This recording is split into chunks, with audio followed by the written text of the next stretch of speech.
Bonjour. Thank you for tuning in to another episode of ImmaLetYouFinish with Court and Amy. We have to learn French so we can move to another country, right? Well, they don't want us either. They don't want us either. They don't want us either. Like, immigration is an issue everywhere in the world. They're going to be like, why are you here? We don't want you. But I'm bringing Levi's. That doesn't even work anymore. Yeah, that's not even going to work anymore. Welcome, everybody. It's ImmaLetYouFinish on Pantheon Podcast Network or Pantheon Media, because we are really now Pantheon Media, which is amazing. I know.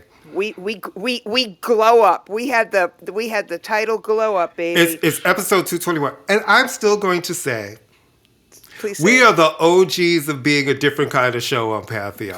Please. Everyone was a hardcore music show. Preach. We came along and Christian and Peter really liked what we did. I'm doing heart shape right here. We hardcore music and we're softcore stupidity. Yeah, that's us. And they were like, you know what? We're into that. And now there's sports. It's like, guys, Pantheon is really amazing. Like, there's sports show. There's so much there. It's like a giant, juicy summer peach. You just can't get enough. Wow. Okay. How was your weekend? And I mean both kinds of peaches. I suddenly had a call me by your name image in my head. I'll be honest with you. I'm trying to stop isolating, and the weather's getting a little nicer, so it'll be a little easier. And I've not been good at it. I gave up my Kylie Minogue ticket. I was just going to ask you because I saw... I had floor seats that would have been right by the stage. I saw an obviously gay man walking down the street with a Kylie dot shirt, and I said, I'm going to assume that's Minogue. And he goes, of course. Courtney. I'm just not there yet. Understood, but Courtney. I know, but I'm just not there yet. Understood. I was supposed to go to a party Friday night. I just don't... All right, you got to do it your own pace. It's just the only thing I've been doing is working. Then I kind of come home and hibernate. But my sister, everybody's trying to, everybody's like, it has to be at your own pace, right? Right. Which is understandable. But I have one friend who's like, but I want you to not do like my sister did and really over isolate yourself. So I'm trying to stretch my wings a little bit. We shall see. Well, I went to a dog's birthday party on Sunday, so that's the highlight of my social calendar. Let me just tell you something. There was nothing more white in Brooklyn than the statement that you just made right now. Thank you. Thank you. And I'm kind of mad. It has been the 12th of never that anyone has ever accused me of being something so Brooklyn. Right. So I other than like New Brooklyn, I should say, New Brooklyn. New Brooklyn, and these people have lived here for a while. But where was said dog's birthday party? It was Bosco, my neighborhood's dog, who hangs out with me. So it was Bosco's birthday. First, I went to the theater. How old is Bosco? He's 6. Oh, okay. Nice. He had a very good time. And the day afterwards, he was basically like hungover. People saying the Stevie Wonder happy birthday to him. Does that count? Okay. All right. Yeah, sure. Yeah, all right. Give me a little bit. But I will say that Bosco's birthday and having a tooth extracted has been the highlight of my week. That's the way it's going. What does one serve at a dog's birthday party to eat? You serve whatever. No, this woman's a fantastic cook. So because he's an Italian, it was just great sort of vegetarian, delicious food. And there was a cannoli cake, which should have been better, you would think, because it was from Ferrara's. Right. No, she even said it was from Ferrara's. And you know how New Yorkers get, like, there are certain bakeries you get, like, like Venero's. Yeah. Any of the old school Italian bakeries, any New Yorker knows you start getting a little like. Yeah, you're like, oh, this is gonna be great. Yeah, this is gonna be good, and then it was like meh. But the food was great. Bosco had his own cupcake. Nice. Which he demolished. It was fun. It was very nice people too. It was very nice people. But yes, I'm going to a dog's birthday party. I mean, why not? Right? Listen, fuck it. Why? Nah. It fit all my criteria. Listen, the entire afternoon fit my entire criteria for entertainment. It was down the street. It was free. And I could come home and take my I was very happy. Anyway, yay, but happy birthday, Bosco. He came over today to thank me Oh, nice. We love yeah, that. he came over and waved and stuff. All right, this is a complete, like, people die, people pass away. It's very sad. Yes. We're getting to the age that when someone dies when they're 70, I'm like, oh my God, they were so young. Yeah. But the music world really lost three, I would say, giants in different genres. So the first person I want to talk about is Clem Burke, who was always the drummer for Blondie from the very, very first album. And I've told you that is one of my big regrets and shocks that I have never seen them, but I know. Hey. How is that possible? You had never seen Pet Shop Boys until I took you. Yeah, but that's a little different than you not seeing Blondie. They're a New York band. They played so much here. Well, anyway, I'll never see him now. Phenomenal drummer. A drummer's drummer. Someone said, like, the opening drum riff of Dreaming, it is the most powerful, and that's the first song I thought about when I heard he passed. Really inspired by the great drummers like Keith Moon. And so, really the backbeat of that band. And the one who stayed with the band the entire time. Yeah. He's like the only original member left, because Chris Stein, I believe, retired a few years ago because he was sick. So it's Debbie and Clem, and I'm going to have to assume that this is it then, because there's no way to continue. Anyway, so just a fantastic. Passed away at 70 from cancer. Had kept it very quiet, as is his right to do so, but also, like, looked the part too. He had that fabulous kind of mod hair, like a really. Oh my God, Marjorie Clark just sent me something about Rock Nation. Oh, it's going to be fun. All right, and then Dave Allen, who was the bass player, the original bassist for Gang of Four. I saw they posted. Was it today that a couple days ago? Yeah. Hugo, our friend Hugo, posted. Another phenomenal musician, hugely influential. It's so funny. I interviewed Gang of Four in 1980, and what I remember about the interview was Dave Allen saying to me, "Oh, don't get too close to me. I think I have the chicken pox, or I just got over the chicken pox." And I'm like, "What? Get away from me! I don't." And I was like, "Is he flirting with me by telling me he has the chicken pox? I don't know. Is that like a British thing?" You're like, chicken pox. Fine. I think you're flirting. I think you're flirting. And then I went, "Oh, Amy, you've never had the chicken pox. So stay away." And then suddenly it became less sexy. Yeah, it became very less sexy. We're like, you're kind of cute, but I don't want to get a childhood disease. Anyway, great bass player. Lucky enough to have seen the original Gang of Four several times. They are still touring. Dave Allen had not played with them for a while. Isn't this like a farewell tour that they're doing right now? Yes, with the same singer, same drummer, different guitar player, because Andy Gill died a couple of years ago, and Dave Allen had not been touring with them because I believe he was sick. He had dementia, which is very sad. Oh, wow. And living in Portland, Oregon, which I did not realize. He lived in Portland. And then Amadou Bayako, I'm mispronouncing his name, the great Malian. Did you ever see Amadou and Mariam? Have you ever seen them perform? Never. Yeah, they're really, really great. They were a husband and wife. They met in a school for the blind in Mali. Oh, wow. Yeah, and just really dynamic, beautiful performers. He passed away as well. So, yeah, we're lucky that we get to experience these people. We're lucky that all of these artists contributed so much to culture, to the world music, and we can remember them with fond memories that they didn't dissipate. So anyway, our condolences to all concerned, and our condolences to ourselves, because they were great. All right, speaking of dead, you want to talk about Drake? Because So when we had the fabulous Sean Sotero on last week, who I think we need to have as our he needs to be our correspondent for all of this stuff. Correspondent, really. He was saying the next day was, the hearing, for the Drake, UMG hearing, and the fact that the judge is like, you can look at Kendrick's deal. To me, I'm like, this is a can of worms. it's a very odd ruling to me. We're talking about a diss record. If you cannot like, first of all, you just because you lost, you said a bunch of shit in your songs too.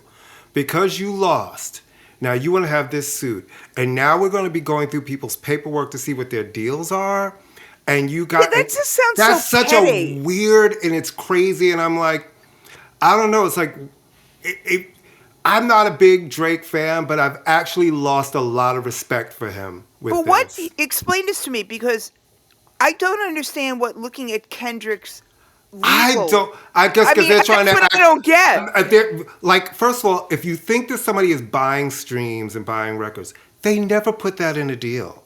Yeah, it's I know, not really, written it's someplace. I It's know, like the old school days when payola. or when people used to buy records, right? Like Right. buy records when it was like, okay, we're back when actually people bought physical records and the race was close, and you sent some rep or some kid in cities and they were going around buying these records trying to get the numbers up.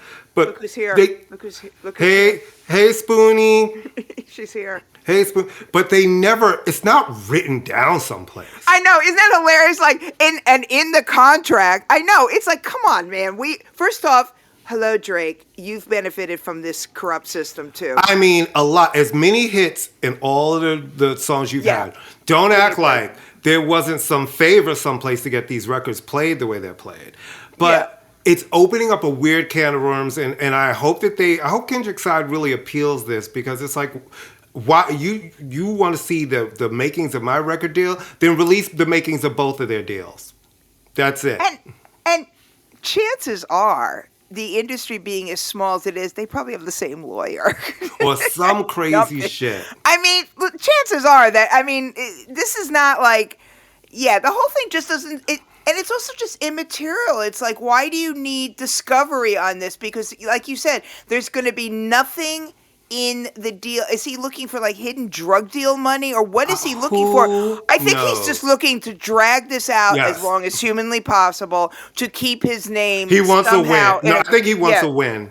He's trying to get a win, but it's really, it's a bad win. It's unwinnable. It's just he's lost. I mean, he's still selling records. He's still charting, but he's lost the court of public opinion. And once you've lost the court of public, there's always going to be people buying Drake records. That's not the issue. There's always going to be somebody, some girl who thinks he's cute, some guy. He's always going to be able to get a feature or artist on it. But he's lost whatever integrity he may have had as an artist.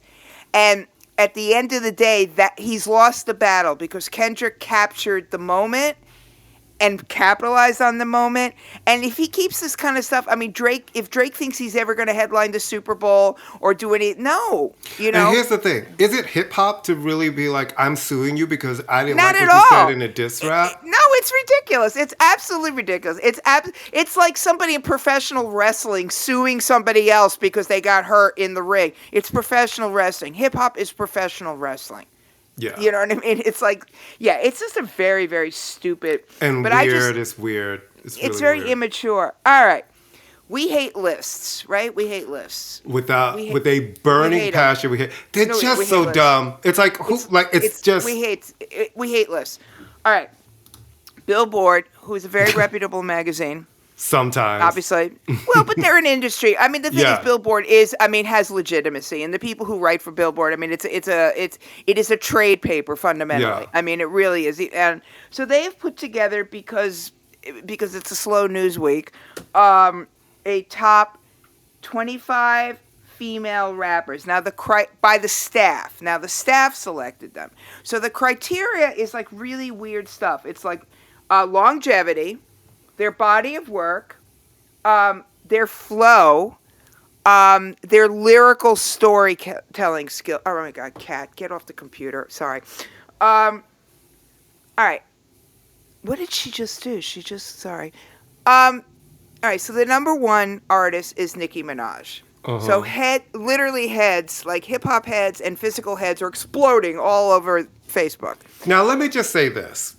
But you want to go down the list first? And kind of, sort of? All right. So number 25 is Tierra Whack. She's great. She's great. Number 24 is Doechii, who I thought at this point is the woman of the moment.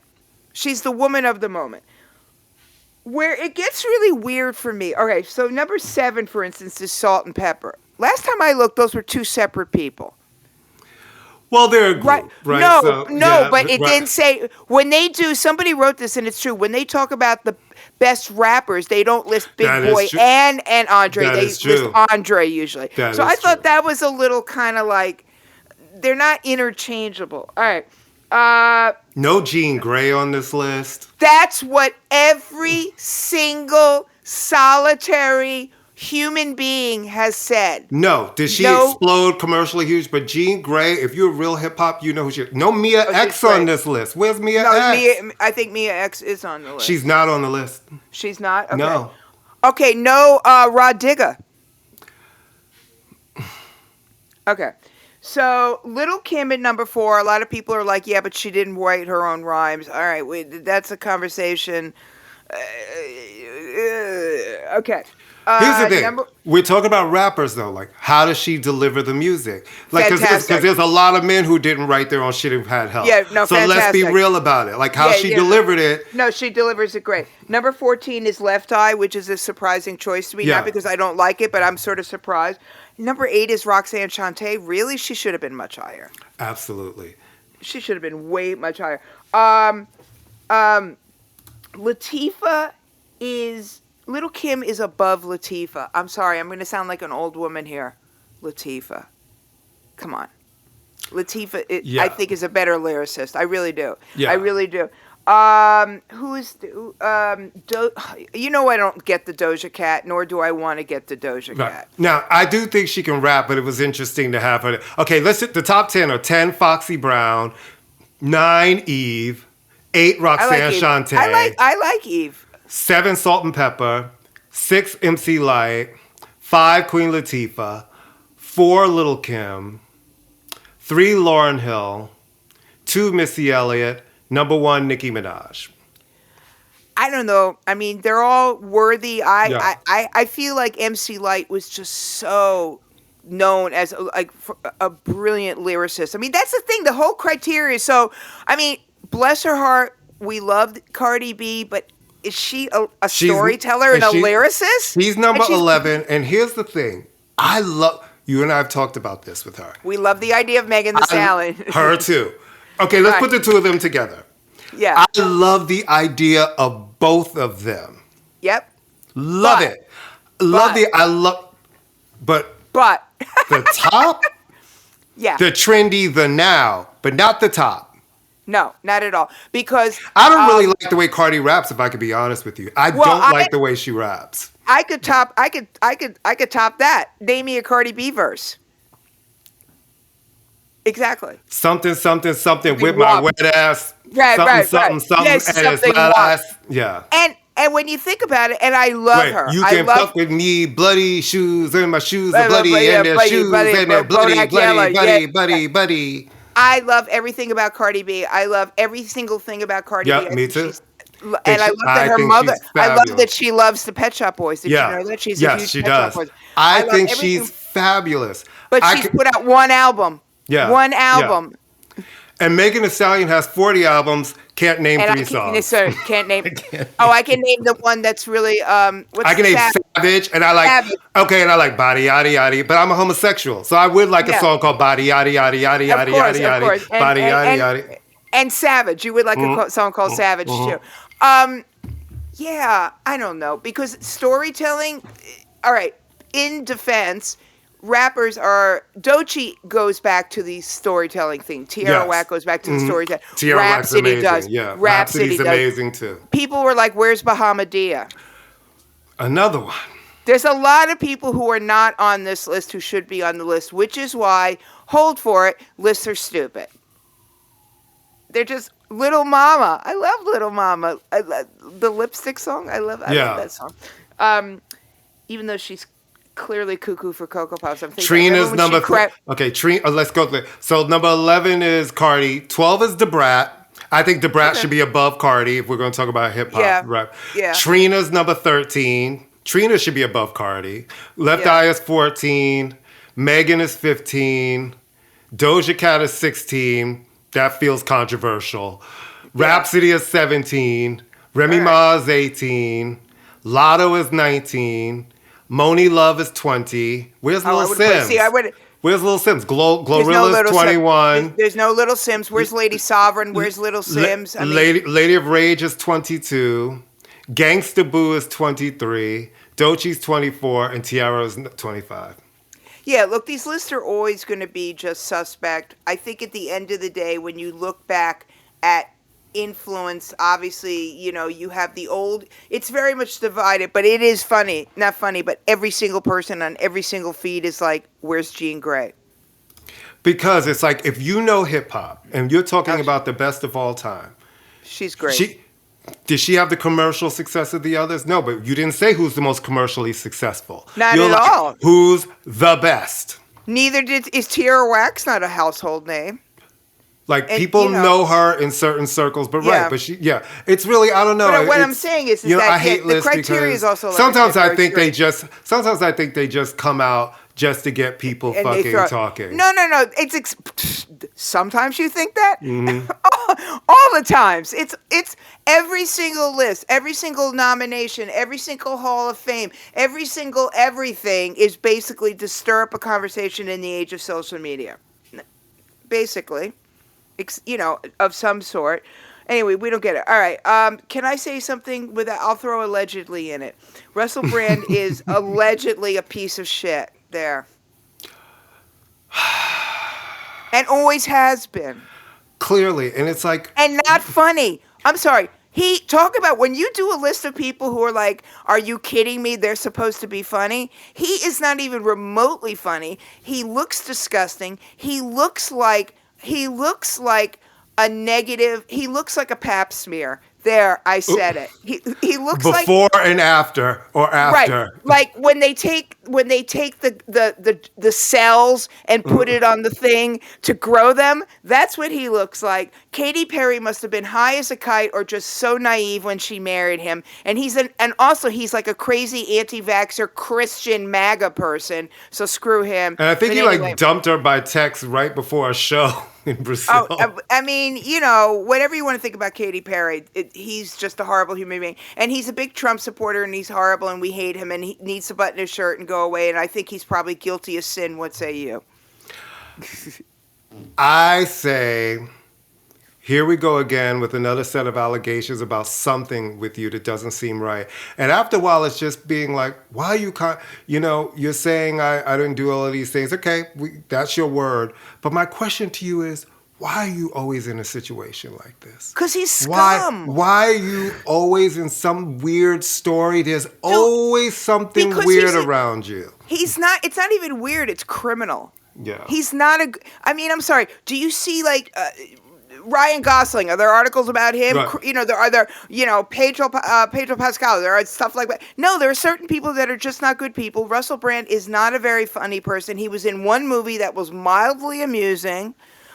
He's traded off his bad boy, I used to do heroin nonsense. This seems pretty credible because in England, they have been investigating this for years. You know what I mean? This is not, and I think he's burnt. Why do you think he's come to the United States and he's the Andrew Tate? I just find him repulsive, so I am not surprised. Moving on. Okay. Yeah. All right. So, okay. I think we predicted this. Eric Adams, since he's dropping in the polls and everybody hates him and blah, blah, blah. He's like, I know what I'll do because I'm an egomaniac, narcissist, criminal. I don't care if they drop the charges or not. They drop the charges because of Trump. I'll run as an independent. Well, he's my boss now because I work for the city. And for a long time, I wasn't even getting the emails, but now I get the Eric Adams emails and updates. Oh, what are they like? They found me. A friend of mine my neighbor, Bosco's mother, actually works at the Morgan Library, and she said they got a Doge email. They got one of those Doge emails. Yeah, they're freaky. They're creepy. I don't know what's happening. I will say this. It's a very interesting time in New York City. These elections, we have a primary coming. Our primary is in June, right? June 24th. Our primary is in June.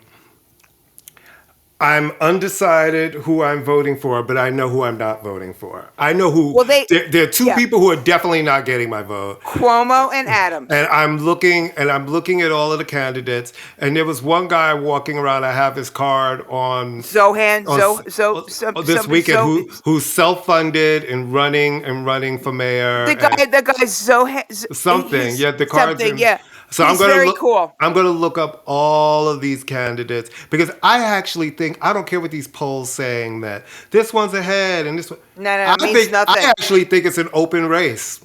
Oh, I think so too. And I think of these debates and when they get in front of people can make a difference. I know it will for me. Too. Yeah, but also what they're recommending doing, and we have a little bit, is that you just put everyone down in the ring voting except for Adams and Cuomo, because any one of those people, can you imagine? I mean, oh, God. It's horrible. And then Eric Adams, once the charges are dropped, he does a press conference holding up Kash Patel's book.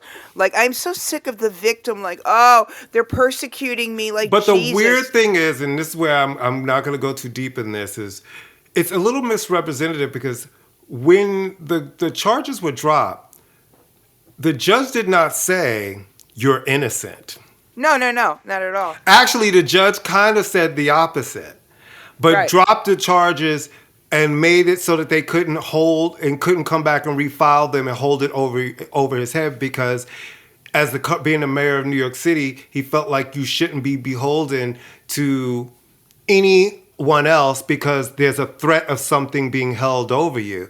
But everyone has said, including that judge, that the evidence for whatever was being said, there's a lot there. So it's a very weird thing, this victory lap, where I'm just like, why don't you just get on with it? Because you're making a victory lap in our faces when we're all just kind of like, we just want this city to work. You know what I mean? We need this city to work. Well, the city's never going to work because it's unworkable. But that said, he's really made it triply unworkable, and he's raised like no money. I really think that this is. I mean, I'm hoping, but I think this is just absolute desperation. I think except for like the hardcore black churches and whatever, I think he's burnt so many bridges at this point because he's such a. I don't know. If I were a religious person, which I am not, I would be very offended if somebody who's been convicted of a crime, or not convicted, accused of a crime, comparing themselves to Jesus every time somebody, I mean, that to me is just like, really? Like, so that's how I hate this new part. That's how deep your spirituality is that you're comparing yourself to someone. Yeah, I find that so offensive, You know what? And at that point, let's just take a break right here because it's just too much. We're going to take a quick break and be right back. Toodles.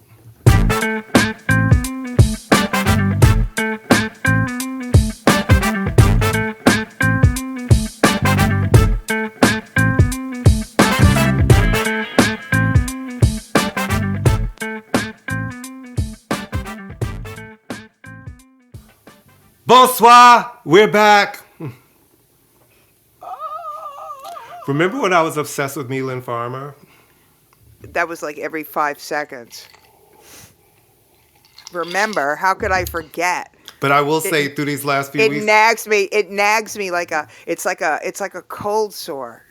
But the weird part is, no, like, you're not. You stopped listening to Malene? No. During this time of after my mom passing away, I've been listening to a bunch of her music and a bunch of really early Everything But the Girl. And I started going back to the Baby the Stars Shine Bright album, the one where they work with the orchestra, and just listening to that kind of comfort that's good. Comfort stuff. All right. What's next on our list? It's the thing I'm not going to talk about. You know what? Because you've got a lot riding on that situation, let's skip that subject. Sorry, I didn't mean to bring it up. No, here's the thing. You know, so funny, on this show, we try to be unbiased, but there's certain things where we're just like, I kind of... And any of you who know me know what it is, and you can read it on our Facebook page. And when you know too much, you're like, I or do. or don't want to know anything at all. How's that? It's like, I can talk about this at a later date. Yes. You know what I mean? Certain things But we just got to move if you on to a want to later read date. about the thing, and if you know us, you know it, just read our Facebook page or whatever, and let's talk basketball. That's something we really. The Knicks are playing the Celtics tonight. It's Tuesday. Then are they going to lose? Because they've lost every time they played them this season. I know. There's a guy. Cleveland the Knicks have to beat the teams they need to beat if we're going to really have a. Yes, we have clinched the postseason run, but it can't. Right now, it looks like first round. Like we cannot. Oh, I know.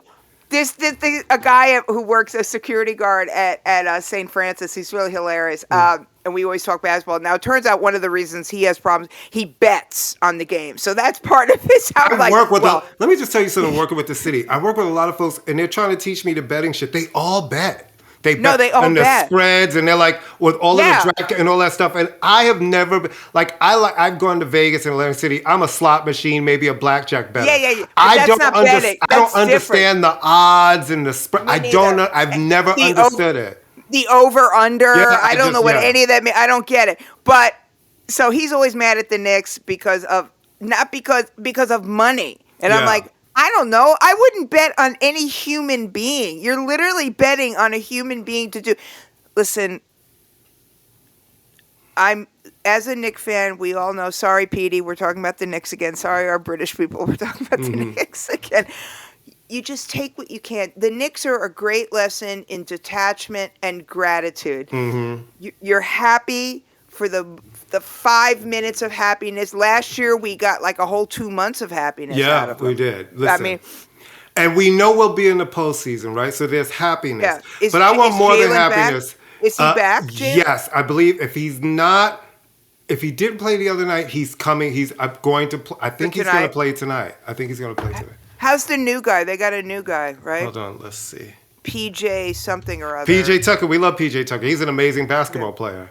Well, Jalen Brunson. Is he going to play tonight? I think he's been cleared for tonight. Oh, yeah. He played the other night? He played the other night, yeah. Okay. All I will say, and I will say this over and over again, come back, Dante. I miss you so much.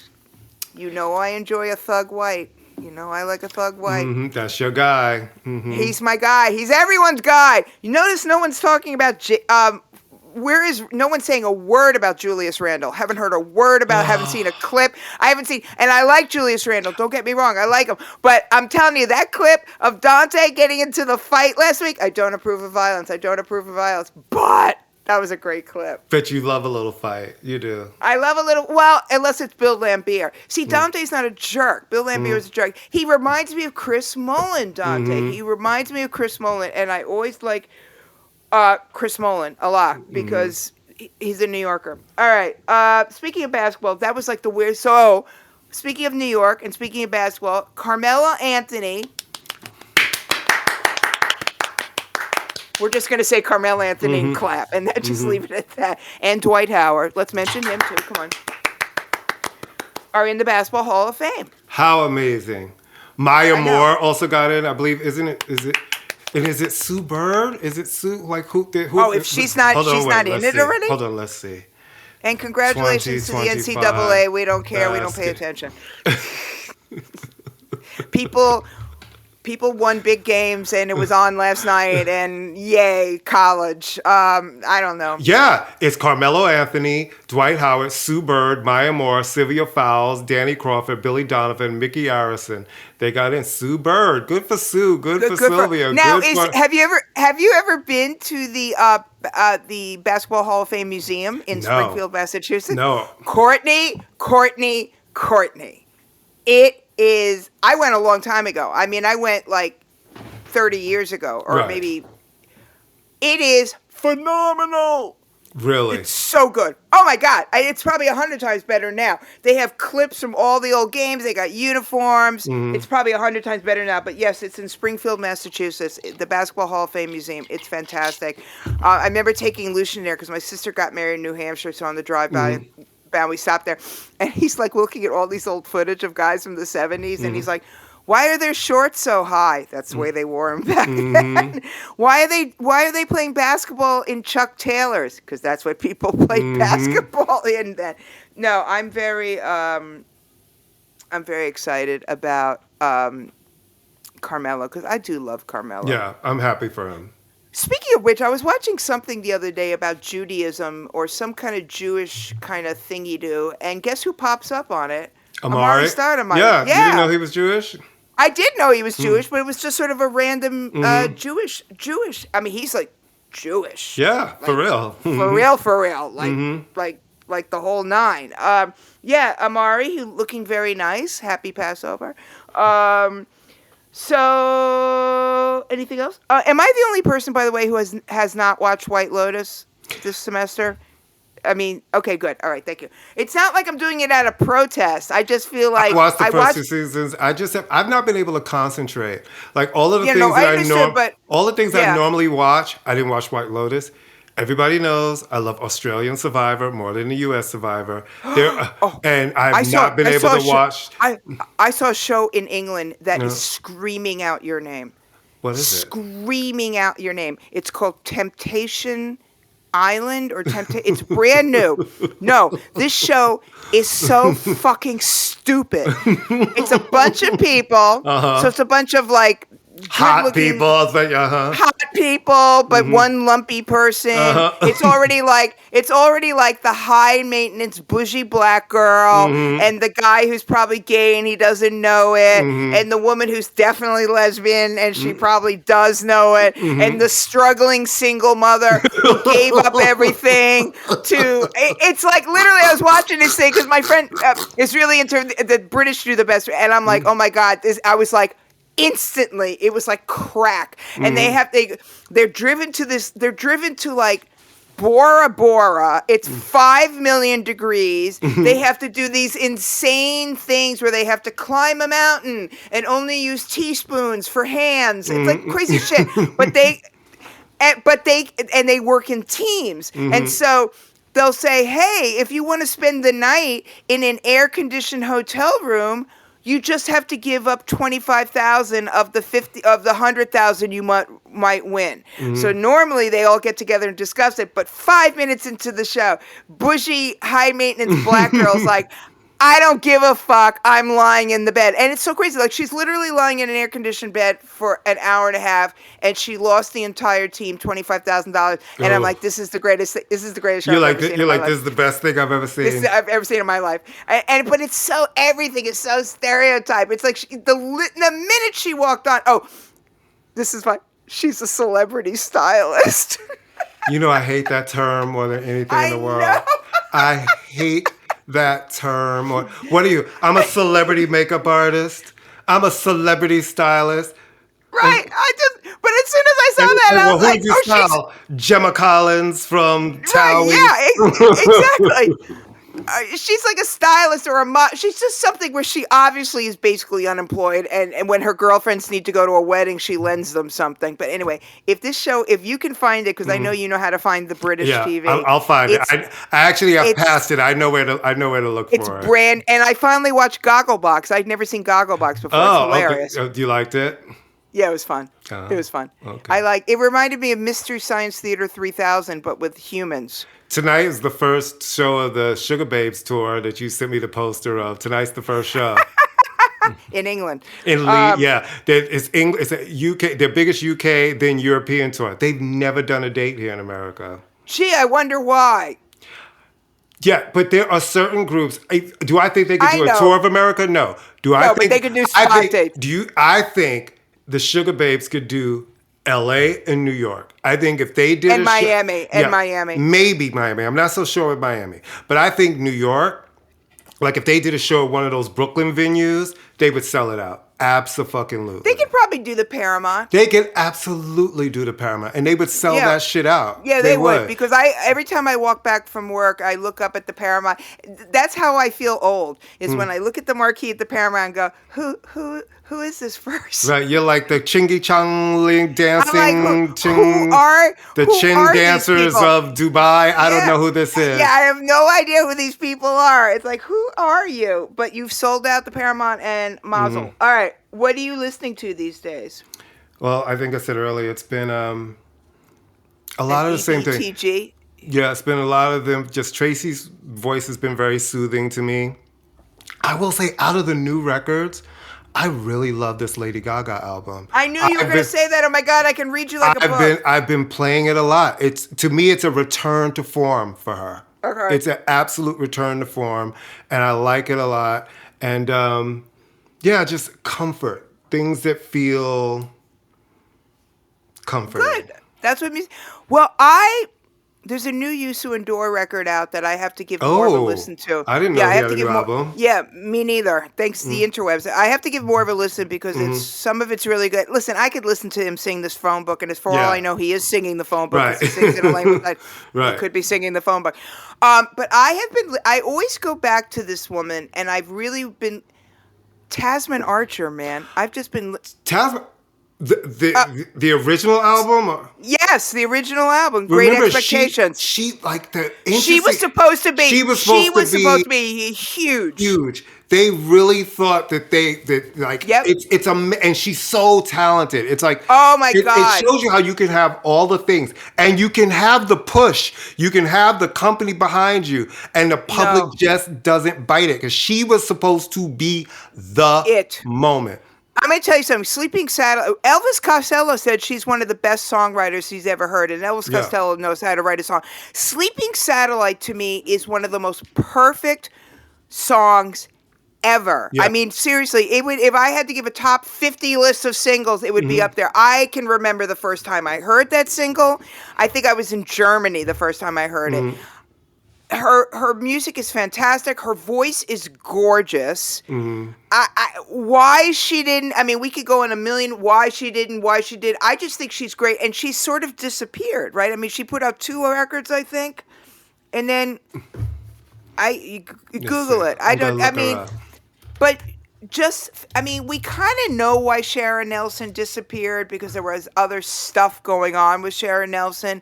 I love Tasmin Archer. I love the video. Well, they say she's still active. Let's see, album, discography. Yeah, she put out 4 albums. Great Expectations. Which was like, what, 91, 92, something like that? Then she put Shipbuilding, an 8-track mini album, U.S. only, in 1994. And that was the one where she did Robert Wyatt songs. I think she okay. Didn't track it. Then she put out an album called Bloom in 1996. It charted at number 95 in the UK. Then she put out an album called On in 2006, and it didn't chart anywhere. I love her. I think amazing, very talented. Very talented. I mean, she's like, we could spend all year trying to figure out why do some people make it, why do some people don't make it. Do you remember when Def Jam signed Joe Budden, and they thought he was supposed to be the next big thing? Well, and he had a couple of hits. Do you remember when they signed Gorilla Black, and it was like, he is the new Biggie? And that didn't work. So it's interesting when you can have the entire machine behind you. I remember when I was at Columbia, there's this really talented artist named Imani Coppola. And I remember Imani. And she had a song, she had the one single was hit, Legend of a Cowgirl. But she's really talented and quirky and weird. And they were putting everything behind it. Like that was supposed to be a thing, and it didn't hit. Reese, that record was supposed to be. What's the what's her name? I love her. Little Jackie. Yeah. It's hitting. It's why do people take forever? I mean, there's no formula. As much as there is a formula, there is no formula. I think artists have a better chance now because they don't depend on the label. Right. They can put their music out and not have to worry. But I mean, Joe Budden, that's like, there's always inner office politics and who you're pissing off and who you're not pissing off. I think for artists now, it may be easier only because they can become big. They can sell out the Paramount, even though we only know them from TikTok, right? Yeah. Or social media. They don't have to tour in the same way. They don't have to make videos in the same way. But we're seeing how much touring has become cost prohibitive Oh. to try to tour. You try No, to I play know. these small venues, and people are coming off tours where they may have sold out all of these small theaters that they're playing in, but they're coming out in the red because it's so expensive. It's like these venues take a cut. Where you make money is selling your merch, but a lot of these venues are taking a cut of your merch sales, and I then know. you've got to travel. Hotels are expensive. Travel is expensive. You know, It's really Charlie crazy. XCX is doing 4 nights at Barclays. And this is after doing 2 nights at the Garden. So there are certain people that are going to survive it. Well, You know, they can because they're of the moment, right? And Right, you know right. what? She is a sound to me. I love the idea of her. She's had songs that I really like, but she to me is a sound that right now only young gays can hear. I'm going to try to go see her. Yeah, you should. No, I think Yeah. it's important. I think you should. I think you I should. mean, I think I've heard she puts on. I mean, if I can get tickets, I mean, I Yeah. think she puts on a great. Do But you yeah, still it's a guys very get Block Association tickets? Do you yes, still get them? indeedy. Oh, That's I'm yeah. seeing Nick Cave next week. Oh wow, through that's that. great. Yeah, that'll be fun. An old people show, an Yeah. old white people show. You know, when I was a girl. Is it with the bad yes. seeds? Yeah. Oh, nice. Yeah. I mean, I love Nick Cave. He's great. I really am not in the mood for Nick Cave reading poetry and playing the piano. I want to see a band. I only discovered him because of the Murder Ballads album. Oh, That's when I discovered that's a great him. album. But that's a And great because album. he had the first single was "They Call Me the Wild Kylie. Rose" with Kylie Minogue, and that's how I discovered. And that's him. why Kylie Minogue is 100 times cooler than any other of ththese girl singers because Michael Hutchins dated her and she sang with Nick Cave. And that's all you need to know about Kylie Minogue. And she's hilarious on chat shows. Stefan Sednawi was her man, the very famous photographer. Olivier no, Martinez. No, she's definitely. Yeah. Her men have been like, "You got a good list, girl. You got a Yeah, really but I don't good know if list." no, she's a cool chick, and like I said, she's always great on chat shows because she's in on the joke. Whereas some of the other pop stars don't seem to get what their role in life is supposed to be. Anyway, anything else you'd like to add? Because I'm hungry. I'd like to add that it's been great, kids. Thank you so much. You know, to listen to another episode. Follow us on our Facebook page. We're there. I'm gonna let you finish, all one word. Follow us on Instagram, and I'm gonna let you finish NY. Follow us on TikTok, and I'm gonna let you finish podcast. Just follow us. You never know what we're gonna say. And follow the Pantheon Media and Pantheon Podcast Network on all of the platforms. Listen. It's a plethora of Pantheonian pantheons. Plethora. I love saying the word plethora. I do. It's a good word, right? Plethora. And we will see you next week where we're going to have some guests and all kinds of fun. So we will see you next week. Bye. Bye.